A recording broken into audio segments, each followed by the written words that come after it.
All right, you guys, how you guys doing? Can we make some noise? Make some noise real quick. We have DJ Precise, man, the best DJ in LA. I'm excited. All right, guys, we're going to start this off. Welcome, everybody, to Famous DJ Academy, Famous DJ Agency, and Orbit Event Rentals. Big shout out for our venue sponsor. We're going to start it off really quick. This is our workshop with the one and only DJ Precise. We're going to start it off with some commercials really quick from our sponsors, right? So if we can all just watch the TV real quick.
So big shout out to our sponsors, Famous DJ Academy and Frosted Designs. Frosted Designs did all of our graphic designs. Anything you see that went up on Instagram, that was all done by them. So big shout out to Frosted Designs. Big thank you.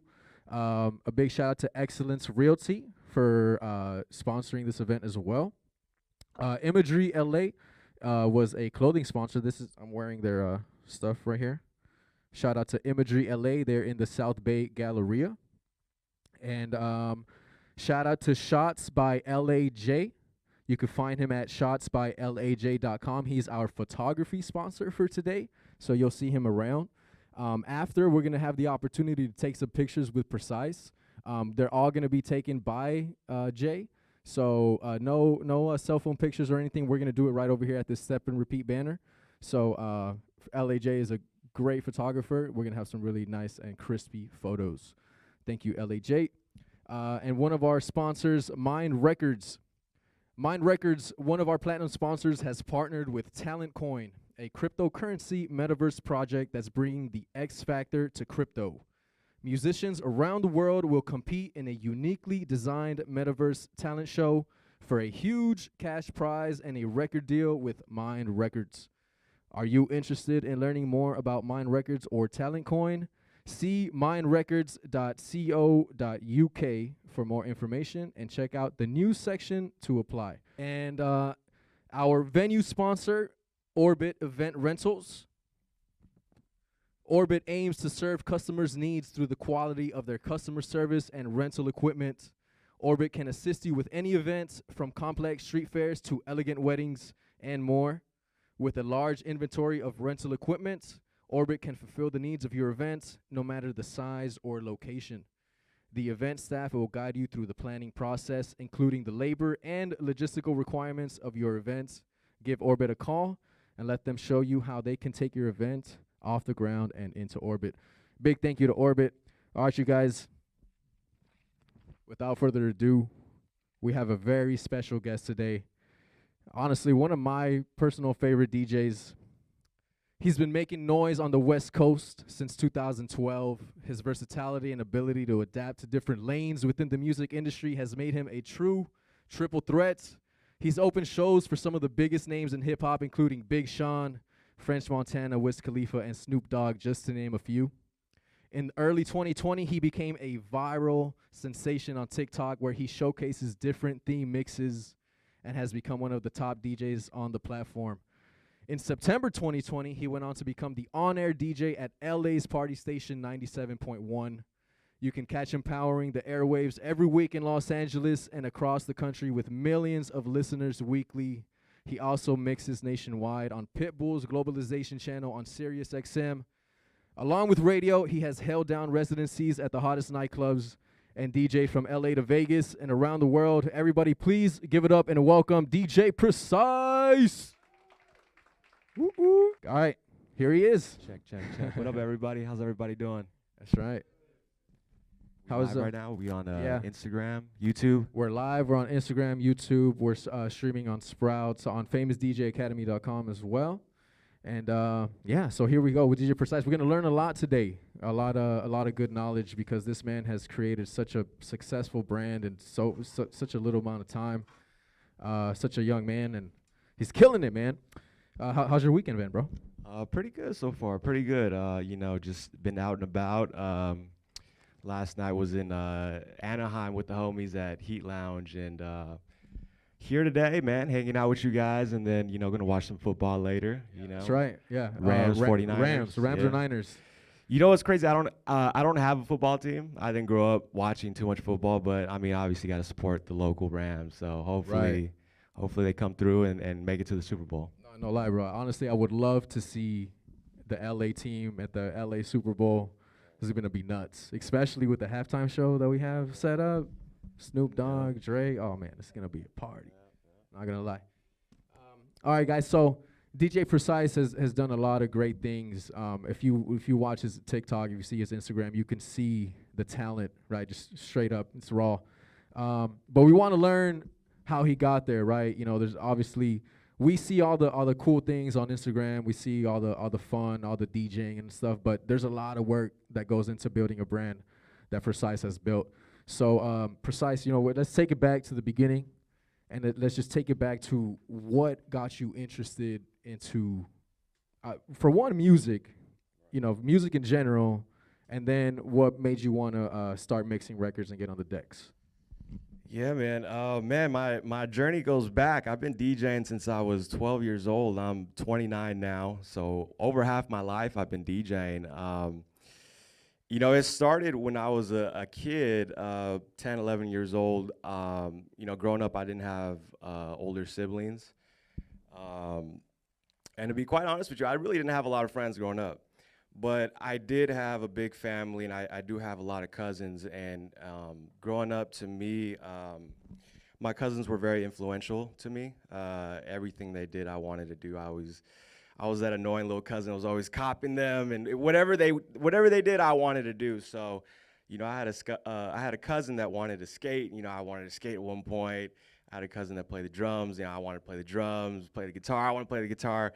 I had two cousins, Michael and Henry, who were DJs, and I remember going over to their house and seeing the DJ equipment in the bedroom and just having no clue like what any of that was. You know, like at the time, you know, they had turntables with vinyl records. At the time, a vinyl record was like a foreign object to me. We were already making the transition from CDs to MP3 players at the time. You know, I had a little 64 megabyte MP3 player. It could hold like 5 songs. You know, it was dope. But I'd see the vinyl record, and I'd be like, what is this thing, you know? You know, one day I got curious, and I asked my cousin Michael, I was like, you know, can I try it out, you know? And he was like, yo, like, knock yourself out, you know, go for it. And yeah, I just remember the first time jumping on the turntables was. It was like love at first sight, man. It was like game over. You know, when I got on the turntables and just feeling the vinyl record and hearing the crackling sound on the record and being able to speed it up, slow it down. You know, I could grab the instrumental from this track and the acapella from this track and mash them up, and I just had a blast with it. And from that point on, every time I went over to their house, I was bugging my cousin like, yo, can I get on the turntables? Can I get on the turntables? And he always came through for me. He always set it up. You know, if he had it packed up because he DJ'd a gig the night before, he'd, you know, set it all up for me, and I'd go in there and ruin all his records and just, you know, I just jam out, man. And that's where it started, man. 10 years old, 11 years old, just, you know, influenced by my cousins, Michael and Henry, and that's really where it began. And I never thought that I'd be in a position to ever get turntables because I knew how expensive they were when I talked to them. Especially back in back then. Well, even now, right? Yeah, they're really expensive. well, now it's become a little easier to get started. With technology, it's become a little more accessible to start DJing. But back then, if you wanted a DJ, you like really had to be about that life, and for me, I thought a PlayStation was expensive. I thought, like a Game Boy was expensive, and they're breaking this down that this costs this much and this costs this much. I'm like, oh, I'm never getting turntables. But when I guess my parents saw something in me. They saw a passion, starting to develop, and when I turned 12, they surprised me with a little setup. No way. And yeah, man, I got to give a big shout out to my parents because without them, no, yeah, of course. Yeah, without them, I wouldn't be here today, man. They kind of helped me get my feet started with DJing, and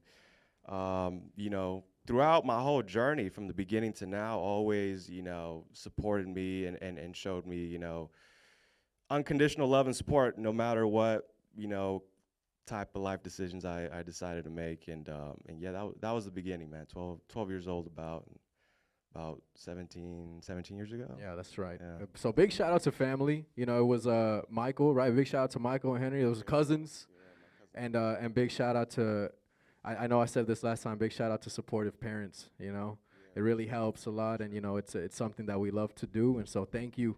I know we're not trying to be doctors or something like that, but hey, we're trying to do something fun. And so when you got that first setup, what did it look like? What's crazy is the turntables they got me when I was 12 are still the same turntables you see in all my TikTok videos. Way. Every demo I've ever recorded, every radio mix I've ever done, still on those two turntables.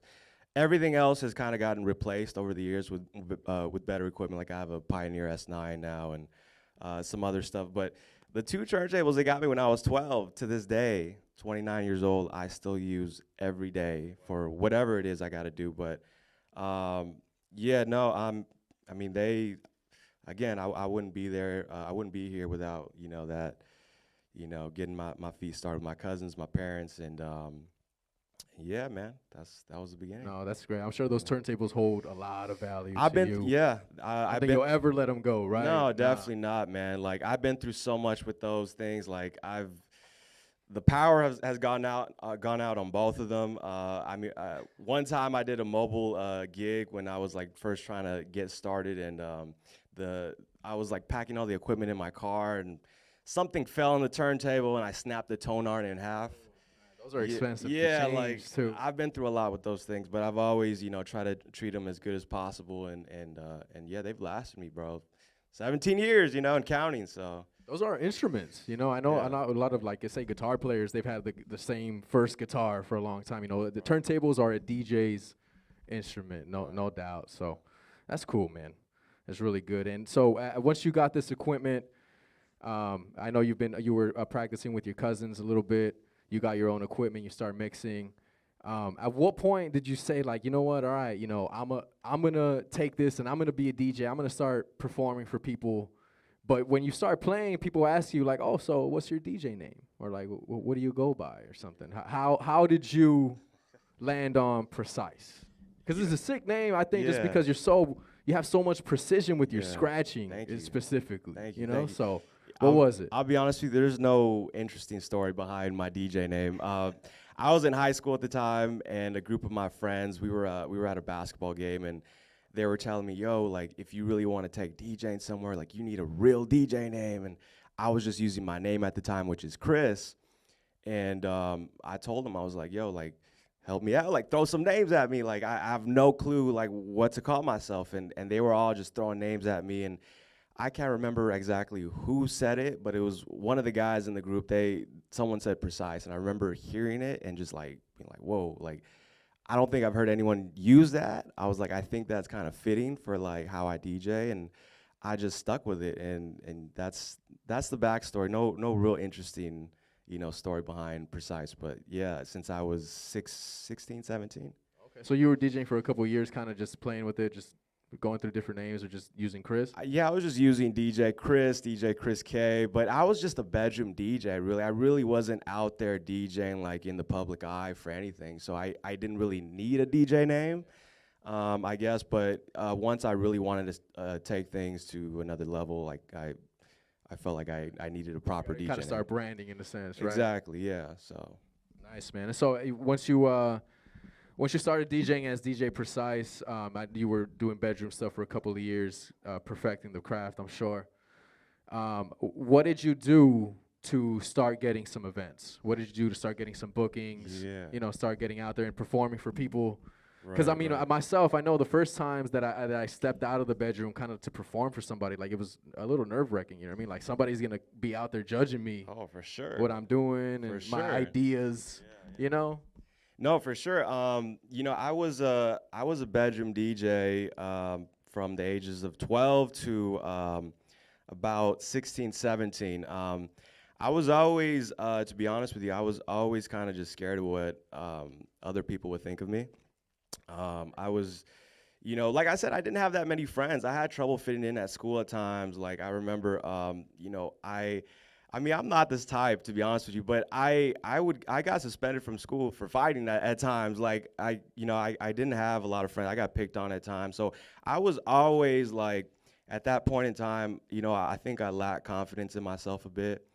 And, you know, I just, you know, wanted to just DJ in my bedroom and for nobody else. But when I got to about 16, 17, you know, I thought that, you know, kind of wanted to make that next step to like DJ in the public eye and to start doing whatever it was, house parties, birthday parties. And my junior year in high school, I'll never forget this. I was in class one day and there was this girl, Brooke, who was in my class, classmate of mine, who was having a sweet 16 the next day. This was a Friday and she was having a birthday party on Saturday. And we had a mutual friend named Adam in that class, and Adam knew I DJ'd, and we used to talk all the time. And that day in class, Adam told me, he was like, yo, he's like, you should DJ Brooks' party tomorrow. And I was like, yeah, like, for sure. Like, I didn't think, you know, anything was gonna come out of it. 5 seconds later, he opens his big-ass mouth, and he's like, yo, Brooke, can Precise DJ your party tomorrow? And she's like, hell yeah, like, tell him to come. And I was just like, oh, damn. I was like, oh, It's real now. yeah. I'm like, damn, it's about to go down. Like, okay. So I remember going home from school that day. This was a Friday. I got home from school, and I just locked myself in the room and just practiced and got music ready and just practiced and practiced. And I was nervous as hell. But the next day came around, and, you know, I showed up to her house, and no one was there yet. Her mom was there, and they were, like, setting up. And she was like, yo, you can set up right here. And I remember as I was like taking equipment out of my car and setting it up, just being really nervous, just like really, really nervous, like 8 Mile, you know, like vomit on his sweater already, nervous, you know? And, you know, I was just terrified. And I remember as I was setting up, just thinking to myself, like, I don't even want to be here right now. I just want to go home. Like, I don't want to be here. I just want to go home. Go DJ in the bedroom. Exactly, man. Like, I like right? it.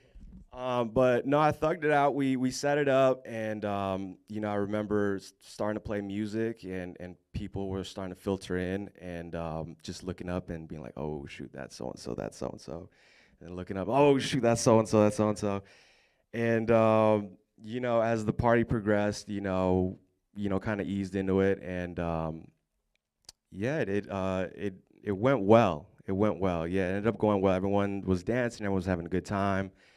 And, you know, I finished that first event, and I remember thinking to myself, like, damn, I could actually do this, you know, like, I can do this, you know, this isn't that hard, and that really gave me the confidence to, you know, continue that momentum, like the rest of that summer, my junior year going into senior year, started doing, you know, picking up some house parties here and there, and by the time my senior year rolled around in high school, I was like heavily involved in everything. Like my life completely like flipped senior year of high school.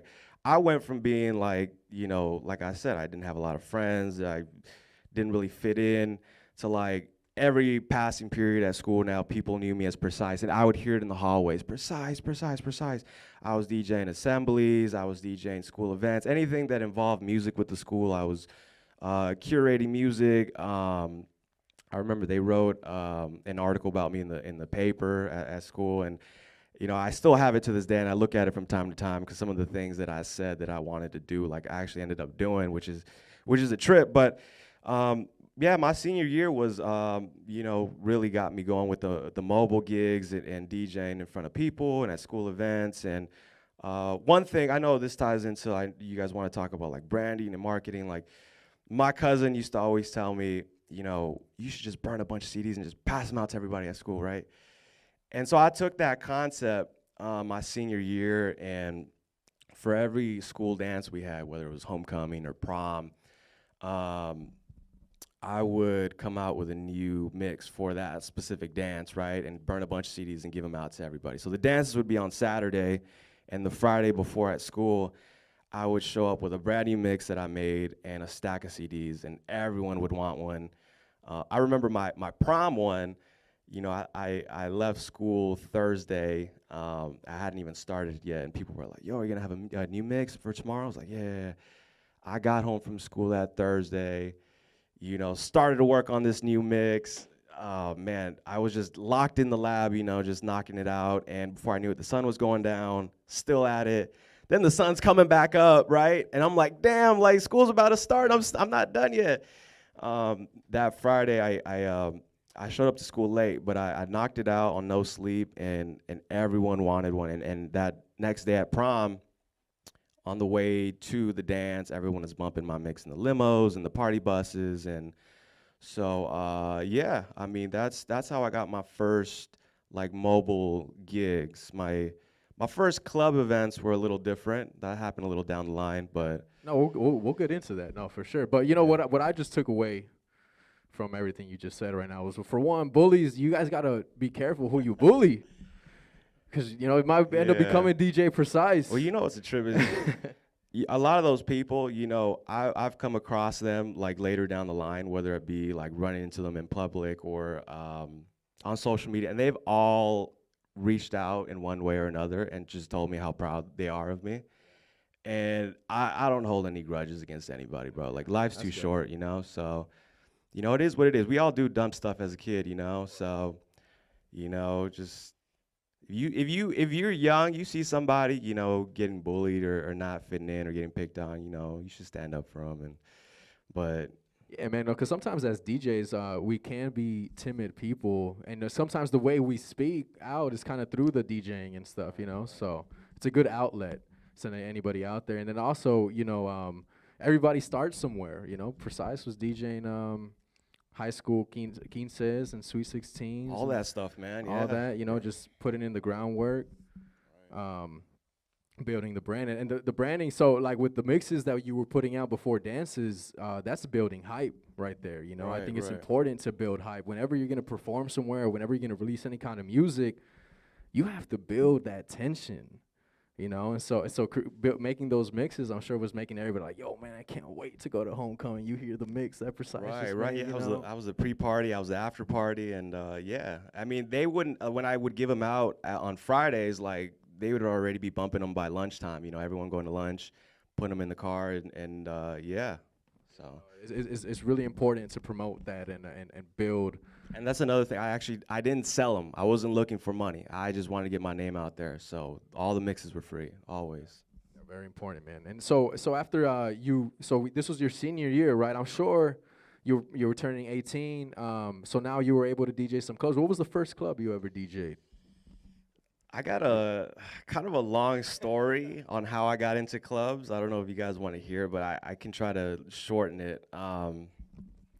I graduated high school, and you know, the next step for me was to go to college. Like, for me, my parents, you know, it wasn't negotiable going to college. But the thing with me is I didn't have the grades to go to university, so I went to a community college. You know, the thing with me is I'd never been a lazy person, but when it came to school, like, I always had trouble excelling because I never knew what I wanted to do. So, you know, it was tough for me to do like extra credit or you know, the late night hours or the all nighters, whatever you got to do. You know, like it was tough for me because I never knew exactly what I was working for or what I was fighting for. You know what I mean? Like I didn't know what the end goal You need was. to have like a purpose, like purpose to know Yeah, where you're going. right. I knew I loved to DJ, but I didn't know like what traditional career path, and they always envisioned me getting a degree and getting a stable job and going that route. But so anyway, I graduated high school, and I'm doing little birthday parties here and there, house parties, but I'm coming off all this momentum from high school, and I'm thinking to myself like, I'm going to class, and to be honest with you, I'm not doing that good. And I remember just taking a step back and thinking to myself like, what am I doing here? Like I'm wasting time, I'm wasting money, and my passion is with DJing. I don't know really where to take that, but like what am I doing? So after graduating, I talked to my parents and I told them like, yo, would you guys be okay with me like taking a year off school and just fully pursuing DJing? Like just going hard with it, and just putting the school to the side just for a year. And if it doesn't work out, like I'll go back and I'll put the DJing to the side. And they agreed to that, and again, shout out to them for always, being supportive of my dreams and my vision. And they obviously had a different vision for me, but but yeah, so at that point, my clock was ticking. I had a year, and I didn't really know where to go. My dream was always to be on Power 106 here in LA, the hip hop radio station out here. But I thought at that time my the next logical goal would be to be a club DJ and to get my foot into the clubs. But I had no idea how to go about that. At this time, my cousins had already stopped DJing, and they really didn't take DJing that far. And I didn't really have any peers or any other DJs I knew from my city. I didn't have any mentors, so I was completely clueless. Like I was like, okay, I want to get into clubs, but I don't know how to do it. I remember at the time I even was like, I went on Google and was like, how do I get booked at a club as a DJ? Like I was reading like message boards and forums, and I could never get any good info out of that. But a couple weeks later, I log into my Facebook. This is kind of a long story, but I'm trying to condense it because this is I've actually never told this story before. I don't think maybe I could probably count on one hand how many people know this, but I log into my Facebook and I see a DJ contest from Lavo Las Vegas, club out there in Vegas, and it's a contest geared towards DJs where basically it was, from what I remember, it was like promoting their page, and you got points every time you had your friends like their page or use certain keywords in your post. You got points, and they had like a ranking system, right? And the prize was an all-paid trip for 2 people to Vegas, all VIP this, VIP that, and a DJ lesson with DJ Vice. And I was familiar. Shout out Vice. Yeah, shout out to Vice, who's a good friend of mine now. I didn't know him at the time, obviously. But Vice I knew of him because he was a former Power 106 DJ, the station I grew up listening to. And he was killing it in the clubs. He's still killing it. Vice Baby is one of my favorite mixtapes. I don't know if you yeah. Vice Baby. Yeah, legendary LA DJ right there. And so I saw this, and I thought at the time, I'm like, okay, like something like clicked in my head, and I'm like, yo, like this is my opportunity right here. Like for some reason, I got this, like with all my heart. When I saw that, I thought to myself, okay, look, like this is like a sign from God. Like what's gonna happen is I'm gonna win this contest. There was no doubt in my mind I wasn't gonna win. I'm like, nobody's gonna beat me in this. I'm gonna hustle my ass off. I'm gonna win this contest. I'm gonna put together a dope demo, like the dopest demo. It has to be perfect, right? And when I go to meet Vice, I'm gonna give it to him. And I don't know what's gonna come out of it, but all I know is he's gonna hear it, and he's gonna think like, yo, at the time I was 18, 19. He's gonna be like, yo, you're 19, Your talent is like undeniable. Like there's no way that he doesn't listen to my mix and think it's amazing, right? So the contest starts. I get to work, and I start texting, calling, DMing everybody, like, please like this page, and I could see where I ranked. I could see myself crack I cracked the top 100, I cracked the top 50, and I made it to the top 10, and I saw myself go all the way to number 1, right? And at the same time, I'm putting in work to get this mix done. I'm getting a logo done. I didn't have a logo at the time, so I'm reaching out to a graphic designer to make a logo. And I keep in mind, I don't have a lot of money at this time. I just have, some little gig money here and there that I got. But to me, this was that opportunity. So I invested everything I had to put this demo together. So I got a logo done. I got the CD like physically printed. So there's like a design. It wasn't like me writing a Sharpie on the CD. Like there was. There's like an actual design on the actual disc. design. Yeah. There's a cover with album art and the track list on the back. Like it had to be perfect. I got Sketch-O-Matic, who does all the imaging for Big Boy at 92.3, who's a good friend of mine now. I didn't know him at the time.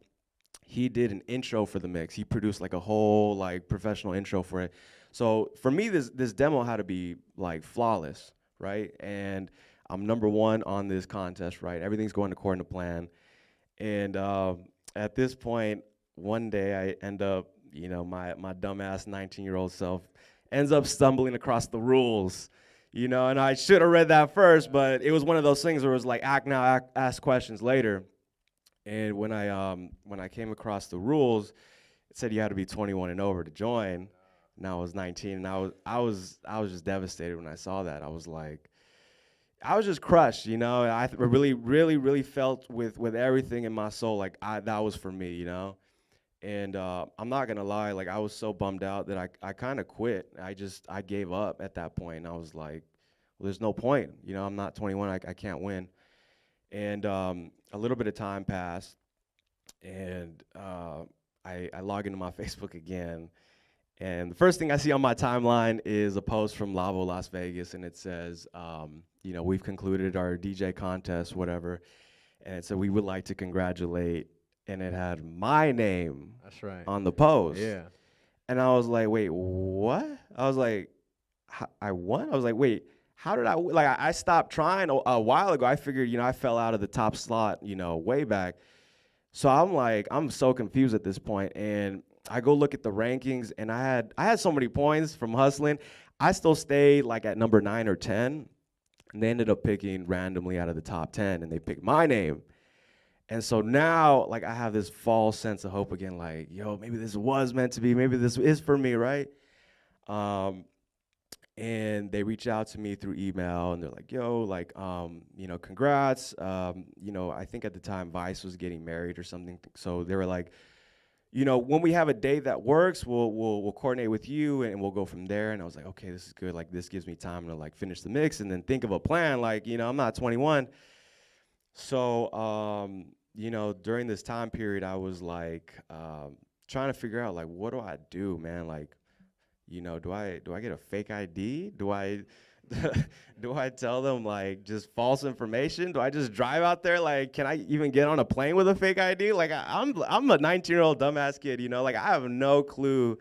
You're just hustling, man. Yeah, so I'm running all these scenarios in my head, and they end up reaching out to me again, and they're like, okay, we have a date. Can we fly you out on this date? And at this point, I came to the conclusion that I'm gonna just be honest with them and just see if they'll let me just meet Vice. That's it. I don't want to do any of the Vegas stuff. I don't need any of that. I just want to meet Vice. That's it. And they reached out to me, and they asked for my information, and I gave it to them. And then they're like, wait, you're not 21 yet? And I was like, no. I was like, but is there any way I can just go and meet Vice? Like, I don't care to do any of this other stuff.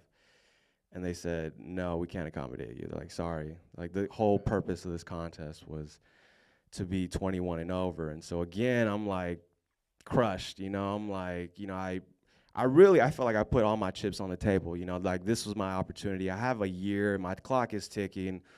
And so I'm like, okay. I end up just accepting it. I'm like, all right, there's nothing I can do at this point. So I have this dope demo that I put together, which if any of you guys want to hear it, it's actually still on my Mixcloud.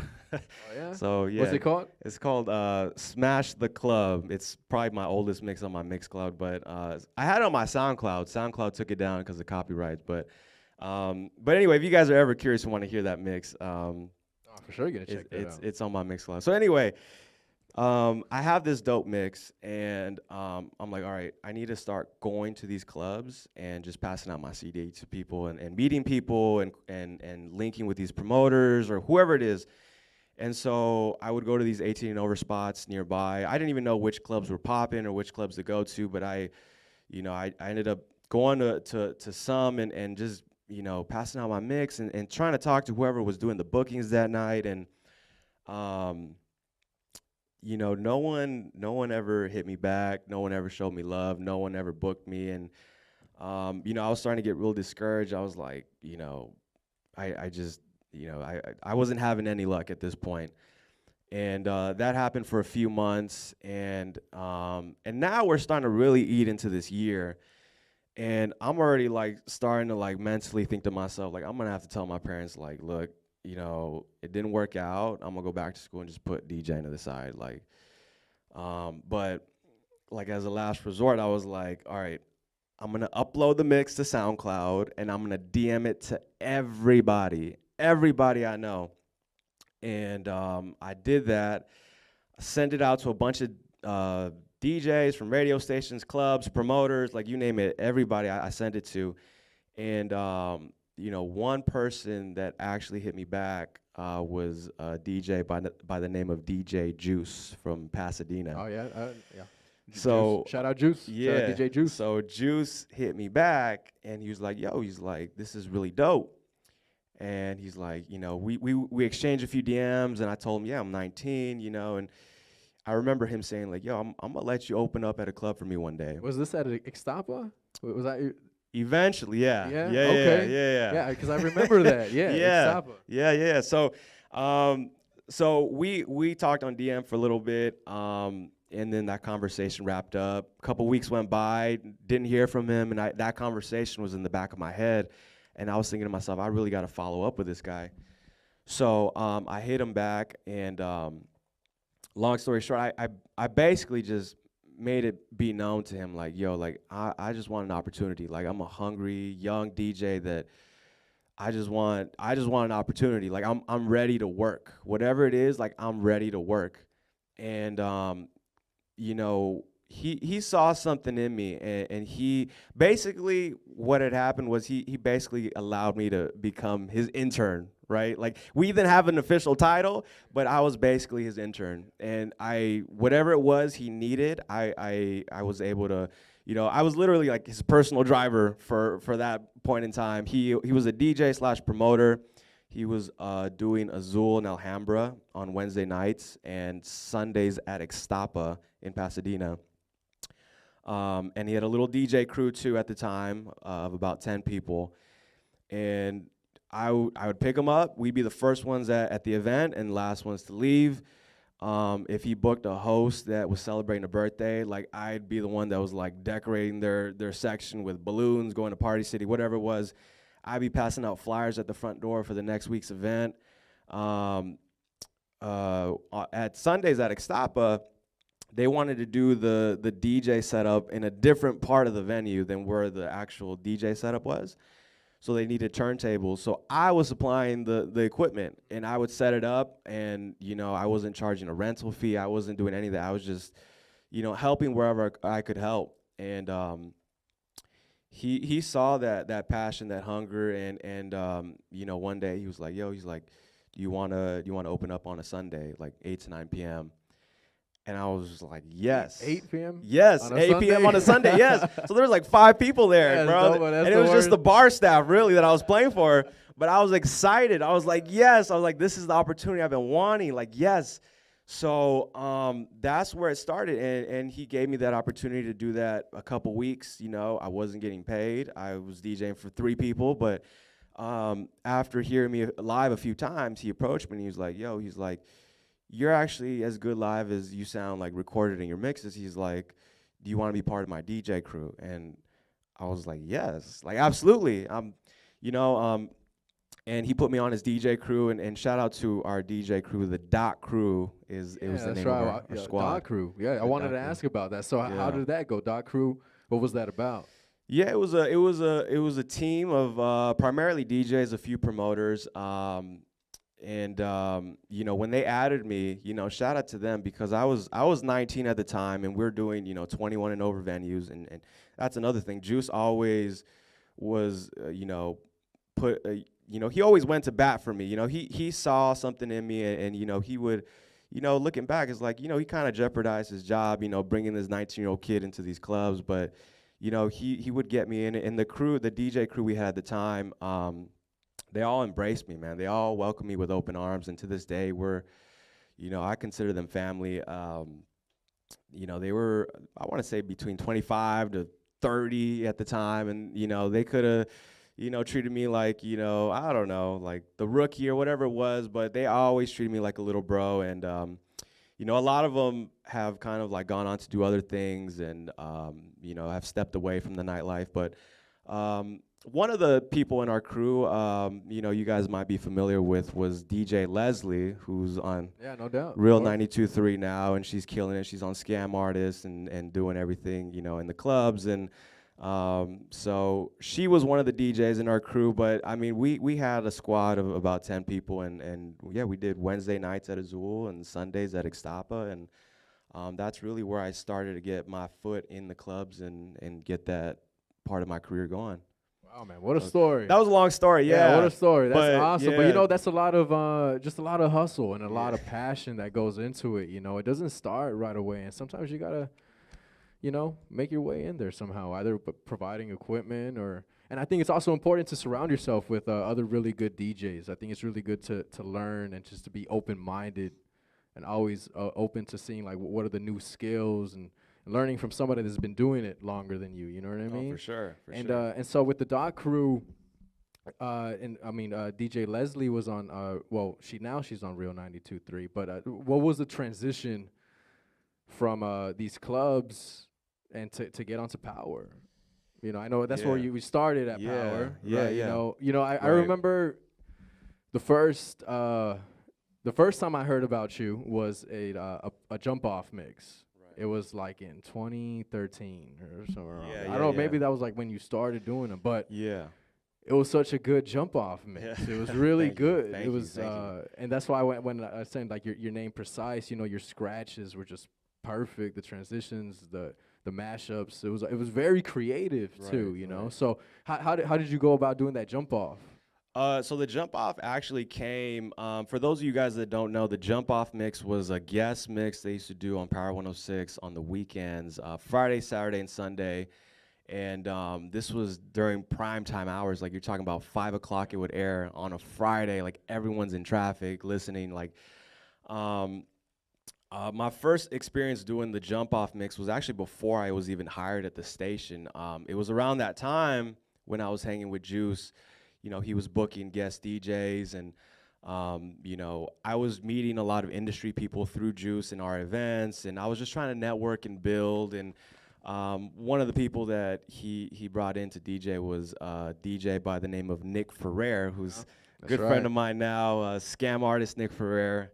And Nick at the time was working at Power 106, and he was in charge of booking the DJs. He was scheduling the DJs to do the jump off mix, whether it was the in-house DJs or it was guest DJs. And there was a lot of big names that did jump off mixes. Like that segment on Power was definitely a legendary. I loved it. Honestly, that was one of the eras that really made me want to be a DJ too, just hearing all those jump offs. Yeah, for sure. So Nick was the one that gave me that opportunity.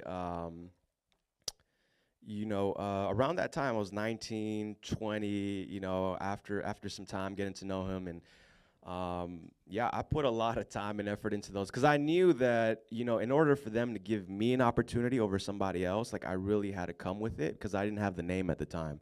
they're getting big, bro. Like everybody's done a jump off from, again, from the legendary DJs that have been on Power to, I've heard, them have like Afrojack and like, big celebrity DJs, artist DJs, open format DJs. I don't know how long the jump off mix has been going, but I know Eric Deluxe and Syph, kind of pioneered that or started that, and but yeah, that was around 1920. That was my first experiences, and I remember thinking I was gonna cry the first time I heard myself on the air, and I actually didn't. No, yes, no, I didn't. You didn't, no, yeah. the thing about me is I always like, whenever I hit a milestone in my career, I'm always thinking about what's next, and sometimes I actually need to like step back and like, just, appreciate things, but I remember when my mix aired, it's a pre-recorded mix, so I wasn't actually at the station. I turned it in, and what I wanted to do was get in my car, and I wanted to hop on the freeway to hear my mix at 5 o'clock. And that's what I did. And the mix started. I jumped on the 210 freeway, and I could just see, I'm going westbound where it's not as bad. Everyone's leaving LA, and just looking at the other side, and everyone just bumper to bumper, and just thinking to myself, like, damn, how many of these people are listening to me right now? Like, it was a really inspiring moment that made me want to just go even harder, and hearing my name on the station I grew up listening to, and having that moment was. Yeah, it was definitely a special moment. Oh, that's crazy, man. It had because I'm sure it was kind of a little bit similar to when you wanted to make that mix for the Lava. For Vice, yeah. Right? So yeah. when you got the opportunities, like, hey, man, we want you to do a jump off, like, how was that experience? Like, what did you think? Because if somebody offered me, I'm like, okay, what am I going to play? Right. You know what I mean? Well, again, like, I didn't have that name, so that was actually never offered to me. That was one of those things where I made it. Oh, you made it first? I made it first, and I just bugged the hell out of Nick after, wherever he was at, I was like, Juice, like, let's go. Nick's DJing there, let's go, and we'll just give him my CD at the end of the night. And,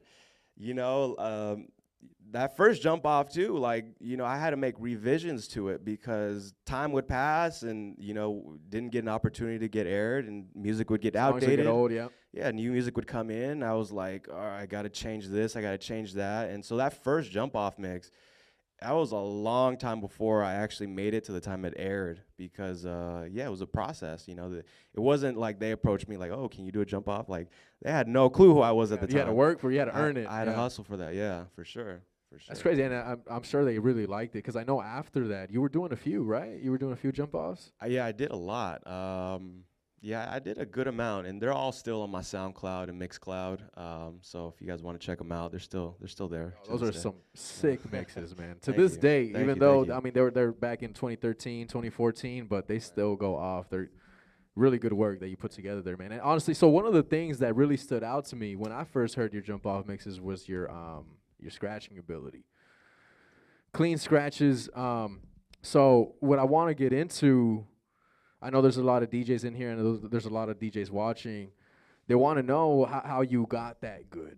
I know it's a lot of practice. Yeah, no, I'm not that good at scratching. No, man, you are though. You are. I know a lot of DJs that are better than me. I would consider myself above average at scratching, but by no means am I like a battle DJ or could I ever step in that lane. But with scratching, it really a lot of that development came from my early years being a bedroom DJ and just,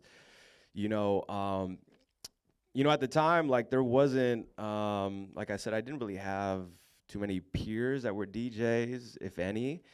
So a lot of how I learned how to scratch was just trial and error, just seeing what sounded good and trying new things out. And, if I did something that I liked, try to replicate it and try to perfect it and eventually try to incorporate it to what I'm doing. But the way I learned how to scratch, like it was all self-taught. Not that I innovated or created any scratches. Later down the line, I discovered, oh, that's the scratch I'm doing, but like I wasn't taught or I didn't, nobody taught me how to scratch. I just kind of had to, a lot of trial and error with scratching, and it was a very frustrating process. Learning how to scratch can be very, very frustrating, but that's. Yeah. So Ken, we let's give an example of Precise's I'm not good at scratching abilities. real quick, you want and me to then cut we're it gonna up? do we're gonna do a little workshop. See how you can how you practice. Check this out.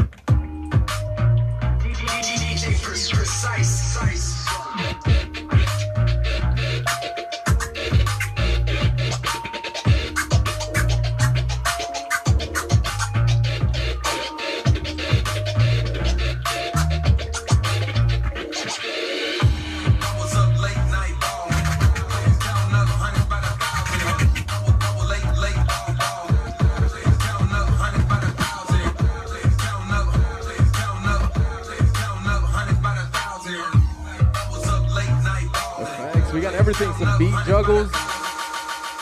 Nice, man. Guys, give it up for DJ Precise. You guys see that? Just a disclaimer, that wasn't one take. Just so you know, that wasn't one take. That took me a few tries. I know DJs that can do that in one take, but that definitely took a few recordings. Yeah, man. No, it's a lot of practice, which is what I wanted to show people on the stream and in the audience. Some of your practice techniques, if you don't mind. Okay, I'm reloaded. So I can do certain things on my right that I can't do on my left and vice versa. But to start, we can do the right.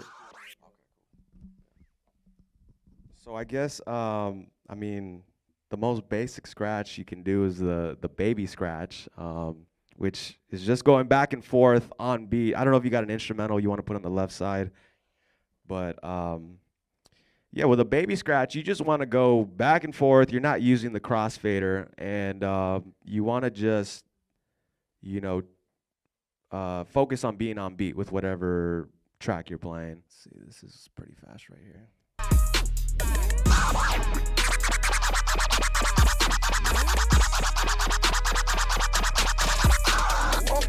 So that's the baby scratch. I mean, that's the most simple scratch you can do. I mean, if you really can't get that one down yet, I wouldn't recommend trying to do any other scratches. You want to definitely get that one first. I mean, and then after that, shoot, let's see.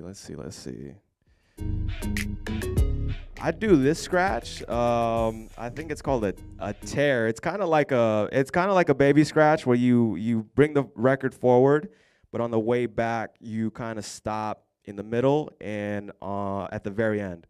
So there's two stops on the way back, and it sounds like this.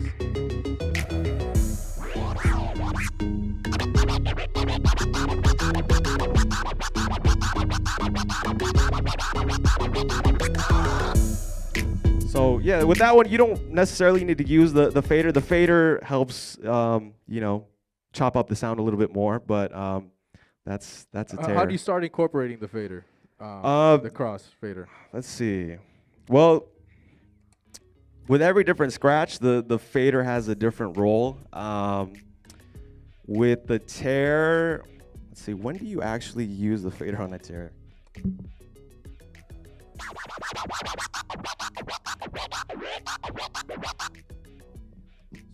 So on the tear, you use the fader on the way back, but really the main purpose of the fader, because I'm terrible at explaining all this, the main purpose of the fader is to kind of chop up the sound. So especially in the more advanced scratches, you know, incorporating the fader and by using it more, you know, you can really chop up a small sound into a whole bunch of sounds. Like, I mean, I can do a transform scratch, which uses the fader a lot.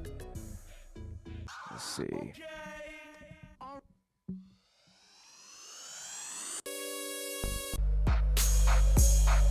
So I mean, this would be an example of a scratch that incorporates a fader a lot. I believe this is called a transform scratch. It's basically you're moving the record kind of like a baby scratch, back and forth, but the key with this one is really using the fader as much as possible to get as many cuts out of a small sound, kind of like this.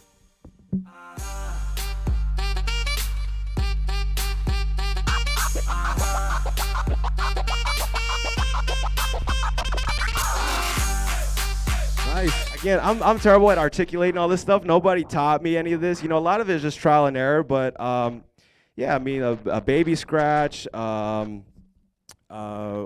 tear, Eventually, I incorporated the chirp. You hear the chirp, and I don't even know how to explain the chirp, but you hear chirps in my sets a lot. Let's see, let me get this.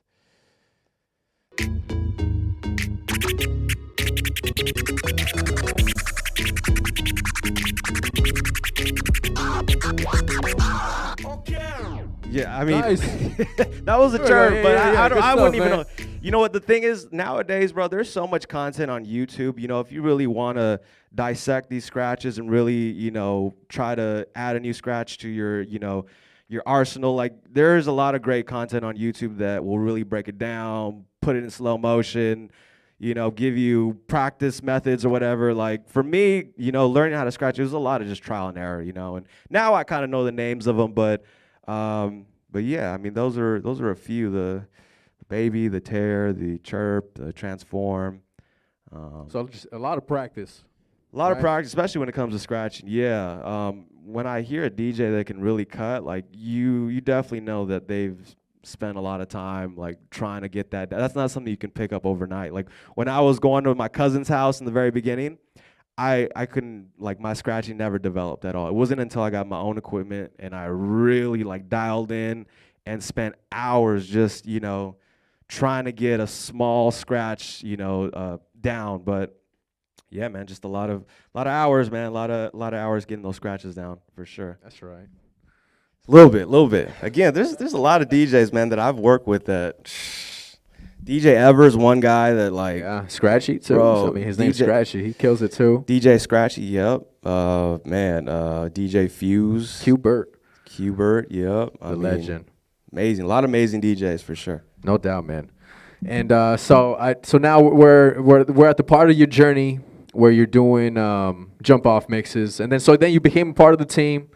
You became an on-air mixer, and when did Scam Artist come around?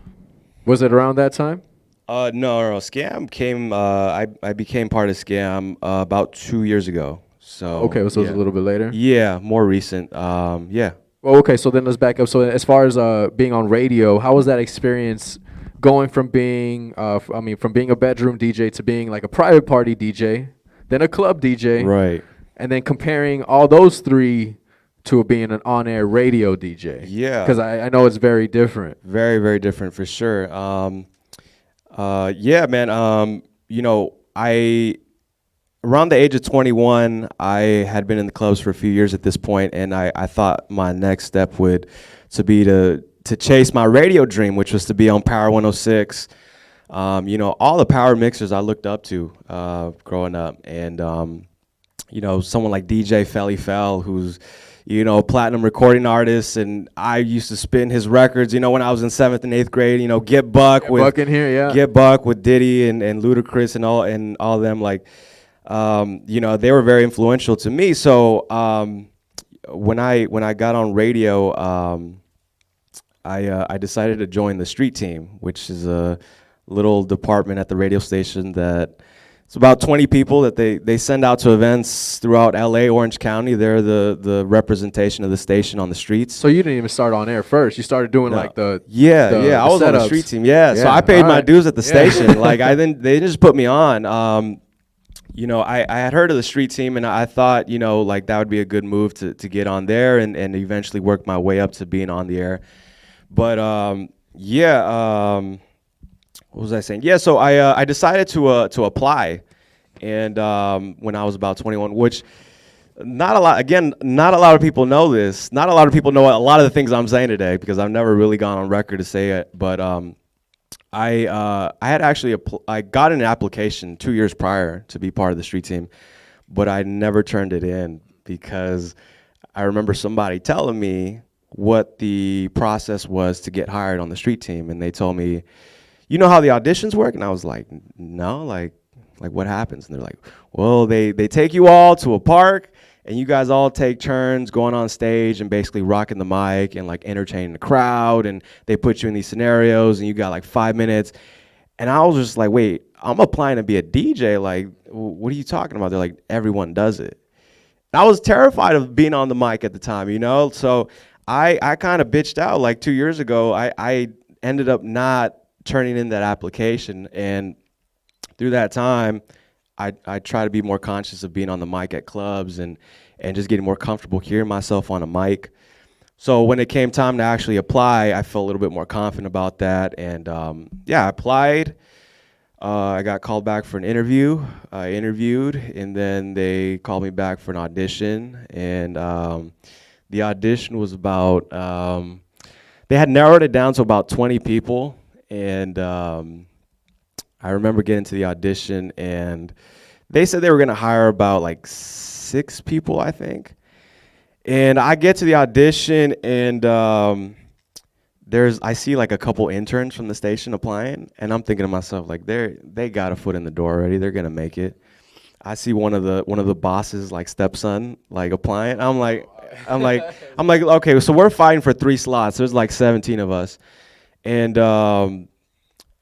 man, I think I was one of the first ones to go, and it was exactly what my friend had told me. It was, they take you to a park, they give you a situation like, a scenario that you'd be in on the street team. You're at a local Walmart and you're promoting this product, you're giving out this prize or whatever, and make it fun, make it entertaining. And there was also though a DJ setup, so they wanted us to do both DJ and do the rock MC the mic. and MC too. Yeah, and you rocked the mic. That I did.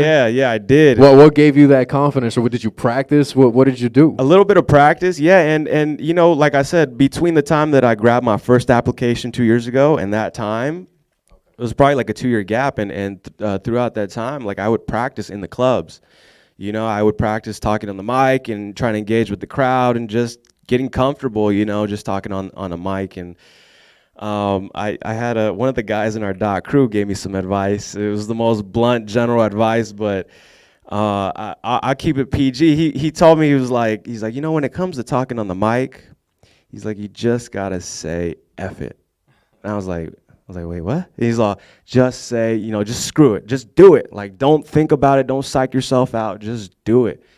And that was actually some of the best advice, because, a lot of times you end up psyching yourself out, and, you start overthinking things and start stuttering once you're overthinking. Yeah, so just do it. And so I gained a little bit of confidence, just being in the clubs and practicing on the mic. And yeah, when it came down to the audition, I felt more confident about it, and I knocked it out. I felt like I did a good job, and I ended up getting a call back. So they called me back, they hired me, and from that point on, it was a new set of challenges, because there was like 20 people on the street team, people that had been there 5, 6, 7 years. There was a guy who had been there for like 20 years. And everyone's goal on the street team is to get on the air. Like, no one's there just to be on the street team. Everyone's objective is to get on the air. And there's not like a lot of openings, or so yeah, from that point it was a grind. It was a grind getting from the street team to on the air, and whatever it is I had to do, I put in that work, I put in that grind. I never complained. I was always on time. I did everything that was asked of me. I remember one of my first events, I was scheduled to work with somebody, and they didn't show up because they had something happen. They didn't show up, so I was on my own. And it was a double event, and they had scheduled me in some like ghetto ass city, right? Like, so I remember like loading up the truck by myself. The PA systems were huge, the tents were massive, speakers, the prizes, this and that. And then I roll up to like a 99-cent store in Compton or something, right? Yeah, those are scary, bro. There's a lot of weird, yeah. Yeah, and I'm like, yeah, I'm getting like harassed by like homeless people as I'm setting up, right? I'm just like, oh gosh. So I'm like, but they like to dance though. You ever see them like start dancing? They're they a great have a crowd. good time. No, for sure. But I remember, I remember getting there, and I realized I forgot a table when I got there, and I was like, damn, like I don't have a table. I'm like trying to play music at the PA while also give out the prizes. And one thing we were supposed to do was take pictures at the event, because we were supposed to give that to the salespeople to give back to the clients. So I'm a photographer, I'm a MC, I'm the Wearing DJ. all the hats. Yeah, so like things like that, I did, and I just worked my butt off. Another thing I can recall being on the street team was my first powerhouse. I think Kanye was headlining, right? And that's our like summer concert for those of you. I say our like I'm still part of the station, right? I still feel like I'm part of the Power station. 106. Yeah, Power 106 inspires so many people. So shout out, fam, no doubt. Right. No, they're still fam. I still talk to all of them. But anyway, my first powerhouse with the station, big events at the Honda Center. Kanye's headlining. This is like, middle of summer. And they always assign the street team, duties at the concerts. And some people had some cool jobs. Like I remember, like they would assign a few people to like escort artists from like the dressing rooms to the stage, or to DJ the VIP lounges, or this and that. And like my first year, as the rookie, they had me passing out like pamphlets at the front door. And I remember that just being a very humbling experience, just because like I had already done like on-air stuff, and I was already like headlining some clubs and all that. And people, they saw that I got hired at Power, and a lot of them just figured, oh, he's on there, And like people would be like scanning their tickets to get in, and I'd be the first person they see, right? And they'd be like, oh, Precise, what up, bro? Like, yo, you're killing it, you're at Power, blah, blah, blah. And I'd be like, oh, like, thank you. Like, here's your program. Why are you here? Why are you working the front door? Exactly, right? They'd be like confused. Like, why? Like, they figured they saw me. I'd probably be DJing on stage or something. I'm like, well, here's your program. And they'd, be like, yeah, maybe we'll take a shot later. And be like, I would tell them, like, I don't know. Like, I'll be at the front, like, passing out posters at the end of the night, But, I never, like, I never complained, man. I worked my butt off, and whatever was asked of me, I did it. And about a year later, a new station in LA comes about called Real 92.3, and our main guy at Power, Big Boy, ends up going over there. And during this transition period, some people left with Big Boy, and I remember it was a very awkward time at the station, but that transition created openings. And as a result of that, they started looking for a new on-air DJ. And, I remember one weekend hearing Jay Espinoza on a Saturday night, and I remember thinking to myself, damn, like, did they just put him on, or is this a tryout? Like, what's going on? Like, cause, Jay Espinoza's from the Bay Area, Oakland, the Raider DJ. Super dope Shout DJ. out the Raiders. Yeah, super dope, big DJ, right?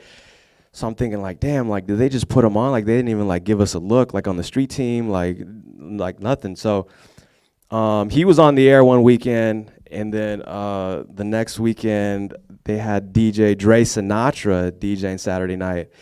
And I was like, okay, it looks like they're trying people out. Like, I hadn't heard any official word. And the third week, I got a call from DJ E-Man. And he was like, yo, he's like, are you booked Saturday night? I was like, no.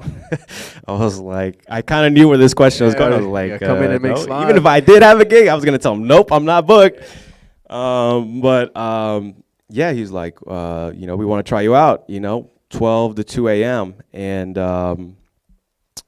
yeah, that was my first time being on the air live. The jump off mix was a few years prior, but that was pre-recorded. First time live on the air, and they kept bringing me back and bringing me back and bringing me back, and then they made me official, and that's how I got on the street team. But before I move on, I got to shout out another mentor of mine, Juan Franco, who I met through Juice.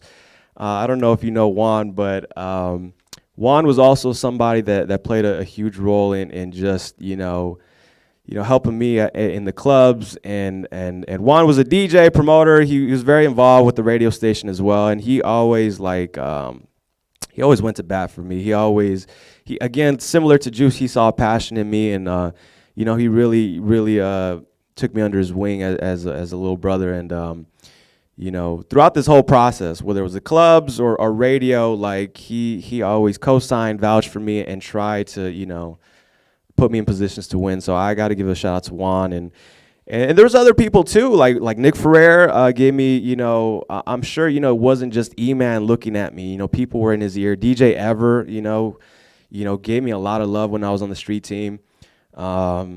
a lot of people, Juice, Franco. There's a lot of people that have played a role in getting me to this. Oh yeah, I mean, I think DJ camaraderie is very important. You know, I think we got to look out for each other. You know, so that's why I like doing these kind of things, just to like so everybody meets each other and helps each other out. We can all learn from each other and become bigger and better. You know, from each other's experiences. And yeah, so shout out Juan Franco, shout out Nick Ferrer, everybody that's helped the homie Precise. So now that we're on Power, right? And then obviously, you know, you were on Power for a couple of years, and then this crazy thing happens, COVID. Right. COVID comes around, and as DJs, we got really affected by this just because we were the first ones to go, to be honest. You know what I mean? The clubs were the first ones that were like, yeah, no clubs, no bars, no going out. Everything has a capacity. So when COVID hit, I don't know, I felt a little lost. I was like, man, like what's my purpose? What am I gonna do now? You know? And so one thing that popped off was TikTok, for sure. I know I got on TikTok. I was hooked on it. And one of the first DJs I saw popping up on my feed, on my algorithm, was Precise. Let's play one of Precise's TikToks, famous TikTok videos, real quick, for everybody that doesn't know. Leg out. If all the kings had their queens on the throne, we would pop champagne and raise our toast.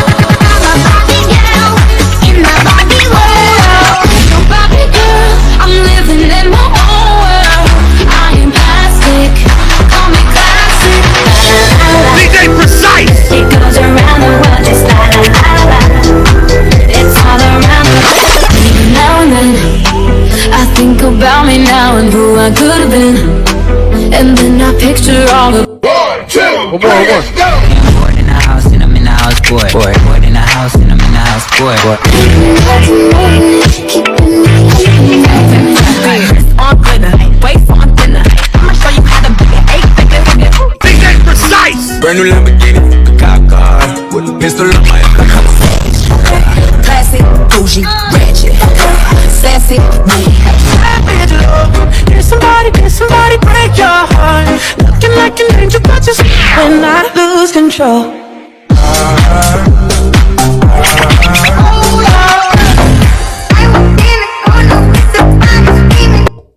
Shout out DJ Precise on TikTok, man. 3 million Nice. followers, right? We're at 3 million right now? Yep, 3.1. Wow. 3.1. That's awesome, That's man. funny. So what was it? Is that your crib? Is that your house? Yeah, that's the hey, backyard. that's a nice pool. Yeah, that's funny though. The first video you played, I remember when I did. That's probably my most viral video. I think it's over 20 million views at this point. Wow. But I wasn't even gonna do that. That was a paid video from Atlantic Records for Ava Max. Okay. I had no intentions of doing an Ava Max video, to be honest with you. The Barbie girl one? Yeah, it Yeah, was yeah. it was for her new record. What was it? Kings and Queens. Kings and Queens. Okay. No, it was the one after that. It was one of those. But anyway, yeah, man, I've been having fun with TikTok. All started, like you said, during the when the pandemic first happened. What got you on the platform, and like what got you on there?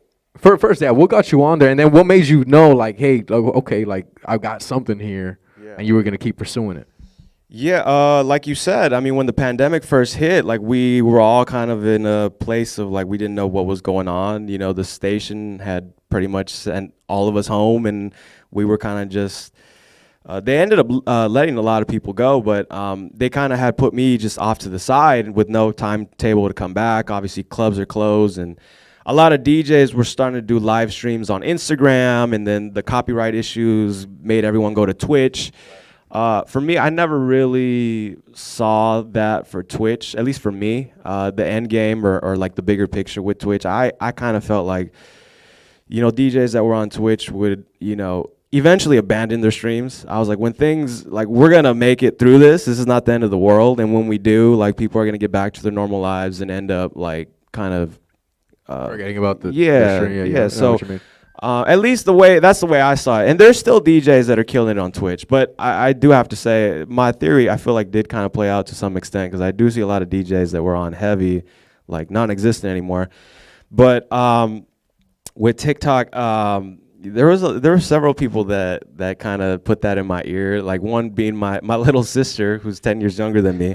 She's been telling me for years, you need to get on TikTok, you need to get on TikTok. And she'd make TikTok references, and I have no idea what the hell she's talking about. And I had a friend, Will was telling me, like, yo, you need to get on TikTok. And the last person that really gave me that push was my homie DJ Christo, which if you know DJ Christo, yeah, for sure. Yeah, he's a really dope DJ. Check him out. At I am DJ Christo.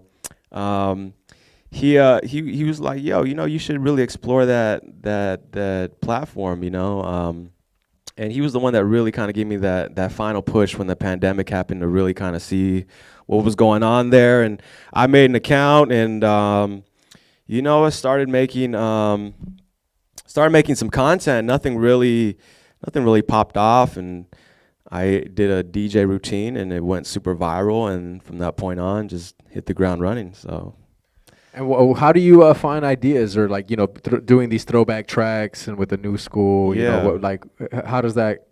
you come up with that? I mean, a lot of that has just been just trying to be creative, and again, Christo has been someone that I've always reached out to. Like, he's a good friend of mine, but I feel like he's one of the few people that I truly like value his opinion on a lot of DJ stuff. So he was someone that I would like bounce ideas off of, like, what do you think if I do this? What do you think if I do that? But ultimately, it was really just a lot of trial and error and seeing like what sticks, what didn't stick, and there really wasn't a big DJ presence at the time on TikTok. And yeah, man, just my whole thing was just trying something new and bringing something new to the table, and ended up working out. And I think that's what made me kind of get to where I'm at now. Yeah, no, honestly, what it really seems like is kind of like a recurring theme in your career is to stand out and to really make it like do something that makes yourself different. With your Vice mix, you said, what, I'm gonna win this. I'm gonna stand out. TikTok, I'm gonna do something different that everybody's doing, and all that kind of stuff. Does any kind of, when you go about posting, do you consider like time, like the time you're gonna post, the length of the video, or like the positioning, anything like that? Not really. I mean, the biggest thing for me, like for social media, has always been just like the quality of my posts. Like, I've always tried to, when it came to whether it was Instagram, Twitter, TikTok, whatever it is, like, I've always tried to make sure whatever I was posting was, had quality, yeah. Right? Not so much quantity, but quality. But you got to have a balance, right? Because if you end up being too skewed to quantity, especially with the way algorithms are nowadays, like your post, if it doesn't get any engagement or likes or comments, whatever it is, like, it's not going to come up on people's feeds. And on the flip side, if you're too skewed to your quality on your post and you're chasing perfection, you're never going to post. And so I'm in a constant battle with myself all the time when it comes to those things. But I mean, that's always been me, is just trying to balance, between quality and quantity, not specifically, what time of day or how many times a week or how many times a day I need to post. Just trying to find good content, and that usually ends up working itself out, at least for me in my experience. Right. No, I think good content naturally gets shared. When somebody naturally likes somebody or likes the music that they're hearing and stuff, they're gonna send it to their friends, like, yo, check this out. Right. All right, you guys. Well, that's DJ Precise for you right there. Is there anything else you want to add or anything like that? No, I feel like. Well, you know what? Let's open it up. Does anybody have questions out there? If you want to raise your hand really quick. Any audience questions? This was fun. Yeah, we got one. Are you managed, or are you self-managed? So the question is, are you managed or self-managed? So yeah, we were gonna talk about scam artists, right? Yeah. So Yeah. How's that going? Yeah, with Scam is more of a booking agency. I've never really had like management or a manager, but Scam does handle my bookings. So, but as far as management goes, no, I've never really had a manager. I've had mentors and people that have kind of helped me along the way, but yeah, I've been rocking with Scam though. Scam's been great, Shout out to Sujit. Oh yeah, of course, no doubt. And do you feel like, okay, so even if a booking agency is like essential as a DJ, do you think is that something that a DJ should aim for, or do you think it could all be done in-house in a sense, like just you do it? When it comes to booking agencies, I think that I think that will happen. Like, how do I say this? Like, those conversations will happen organically. You know, when you feel like that point has come in your career. You know, if you're just starting, you know, a booking agency isn't necessarily you know, that important to you. And on the flip side too, like a booking agency is like a business. So like if, you know, you got to bring something to the table or provide some sort of value or demand for yourself. Otherwise, the booking agent Doesn't make sense. they don't right? make any money. So it has to make sense on both sides. But I think, you know, you just build your own, you know, your own brand, or your just build yourself as a DJ first. And those conversations will happen organically, and you know, you guys will end up on each other's radar, whether that's, you know, wanting to be on a scam artist booking agency or another agency. Like, you know, when the time comes, like, you guys will both know, like, it's time, you know. Yeah. No, I think it's a lot about focusing on what's important, which is the content or the music, you know, and then when people see that, they'll take that recognition and approach you, if anything, you know, when there's some opportunity there. Any more questions? Yeah. The question is, how often do you get booked? It depends. It depends. You know, being a DJ can be a very unstable job at times. You know, it's not a typical career where you have, you know, consistent gigs or consistent money. At times you could be a little slow. At times you could be really packed. You know, I finished the year off this past year pretty strong, but, you know, typically around this time of the year, things start to slow down until we get to spring and summer. So it all depends, you know, it depends. You know, this coming Saturday, I'll be at Sevilla's in Costa Mesa. Shout out to Sevilla. Yeah, nice so, club. Is there anything you do to kind of like ensure yourself to keep getting booked? You know, is there something you keep in mind that you keep trying? Do you do like maybe reach out to promoters on like a weekly basis, like, hey, what's up? Or is there anything you do like that to kind of like stay in the know? Yeah, not necessarily, but you know, like, there is a certain level of you know, like networking you do have to do, or just being out, you know, and just showing face, you know what I'm saying? Like at some of these spots, like you know, half the battle is just you know, out of sight, out of mind. You know, half the battle is just showing up and just reminding these people you exist. You know? Oh yeah, I know we were talking earlier, and you said you had the weekend off, right? But even though you weren't DJing, you were still just out, showing face, supporting. Like being last like, hey, night, last night I was at Heat Lounge with the homies, just hanging with the owner, and my homies, DJ Butch was DJing, DJ E Fresh, DJ Miana. The night before, I was with the homies at Copper Door in Santa Ana. Shout out to DJ Affiliated, Envision, Refresh. So yeah, I mean, the nights that I'm not booked, you know, I'm out, you know, trying to, you know, slap hands or just hang out and just be part of the scene, you know. Of course, no, yeah, like you said, out of sight, out of mind, right? For sure, for sure. Sweet. Any more questions? Sure. How do you prepare for a first gig? For a first gig, well, I would say try to get, you know, an idea of what you're walking into. So, I mean, if your first gig is a birthday party, you know, obviously ask whatever important questions you need to ask ahead of time to prepare yourself for that event. If your first gig is a club, then find out, you know, what the vibe is for that club, what kind of music they play, or go ahead of time and hang out at the club and see what the other DJs are playing.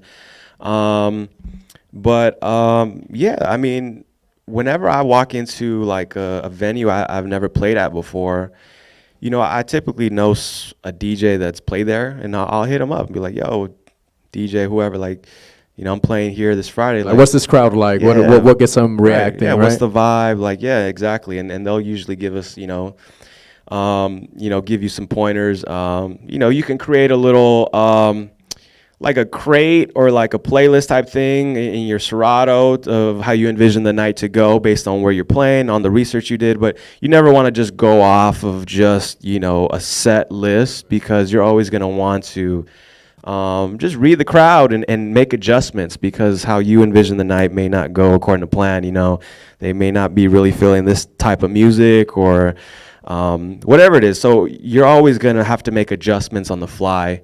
But when it comes to like a first gig, like I would just advise, like, you know, start.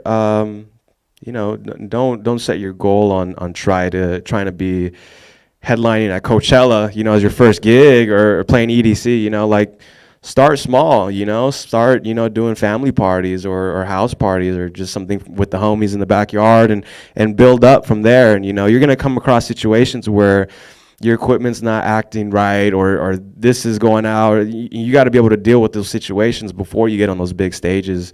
Otherwise, you know, I've had so many different types of situations where I've been in where the pressure's just like really high. Whether that's the music going out at a club, you know, and you gotta figure out a way to just get on the mic and just talk to the crowd, you know. So like, as a headliner, like, what do you do? Say you know, you're the headliner, you're booked, you're on the flyer, you're the main event, and say you walk in and maybe there's not a lot of people there. You know, this is kind of a scenario where you're gonna have to, you know, maybe go off script or something. What are like some techniques or something that you take into consideration when you gotta like pull something off like that? You know, I mean, when there's not a lot of people there, I mean, I don't find high stress in those situations. I just, you know, however many people are there, you know, make sure they have a good time. You know, whether it's 5 people, 500 people, like, you know, you're getting paid to do a job, and you know, just have fun with it. And if those 5 people are having fun, then you did your job. So, I mean, you can't really, you know, that's not on you, the fact there's 5 people there. Just, you know, do your best with what you're given at that point. You know, there's not much you can change at that point. So, yeah, that's all. No doubt. Any more questions from the audience? We do? Yeah. You've been in the game for 10 years in the game now. So where do you see yourself 5 years from now? The question is, you've been in the game for 10 years and you've done so much, man. Yeah. Where do you go from here? Where do you see yourself in 5 years? That's a great question. I mean, I'm always trying to, you know, keep just pushing the brand, pushing the name, and you know, whatever form that comes in, whether it's radio or clubs or TikTok or social media or whatever I'm doing with Scam. One thing I was telling you backstage was I'm getting a little bit more into music production, and I do have a song that I'm putting out this year, which I don't want to talk about too much because I'm not big on talking about things that I haven't actually, you know, like I don't have any original music as of right now, but this year I will, and I've had something kind of, you know, pretty much done for a while. It's just learning the whole process of putting music out and publishing, everything that happens behind the scenes. You know, it's like you gotta do it right. So just keep expanding, putting music out, and yeah, that's exciting, man. Yeah. Definitely. Hopefully, the next time we have you, we'll be able to talk a little bit more about that. No doubt. For sure. Any more questions? Yeah.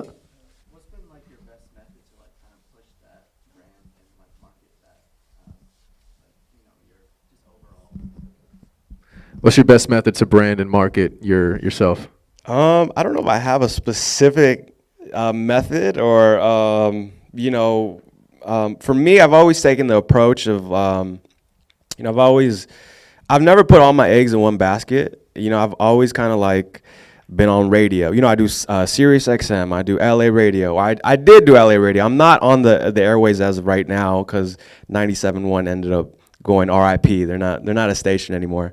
But, you know, I've always had LA radio under my belt, Sirius XM, the clubs, you know, my affiliation with Scam and everything I do with them. I was telling you, I streamed yesterday on Twitch. So the past 2 years, I've been on Twitch streaming with this, and not on my page, with the Scam artist team.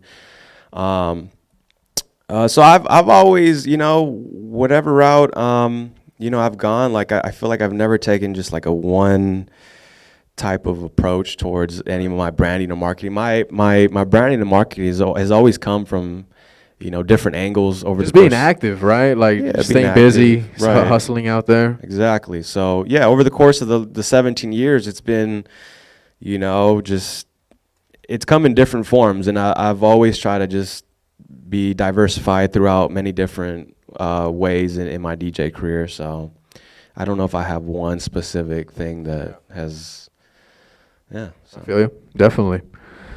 Any more questions? Let's do 2 more questions if there are any. No? All right. All right, you guys, you know, we have one last video. This is a video that Precise posted on Instagram, I think just a few days ago, man, and it was very inspiring just to see this guy's journey from where he started to where he is now. So we're going to play that for everybody. A big thank you to DJ Precise. Sit by myself, talking to the moon.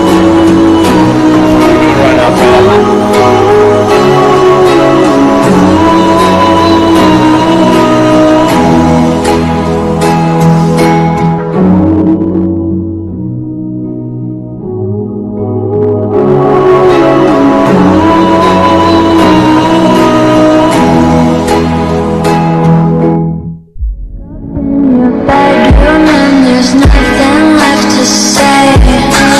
When I try to talk, you're always playing board games. What a story. Thank you so much, man. Thank you guys for having me. We're still on? We still on? Thank Check, you guys for check. coming out. Yeah. Thank you guys for having me. Thank You you guys, all right, guys. So we're gonna do some watching. pictures. If you guys want to take a picture with Precise, once again, we have shots by LAJ. He's gonna be taking the pictures. Please, no cell phones. We're gonna send you guys the pictures right over here, right by the side. Big thank you, Precise, and have a great Sunday, guys. Thank you very much, Famous DJ Academy.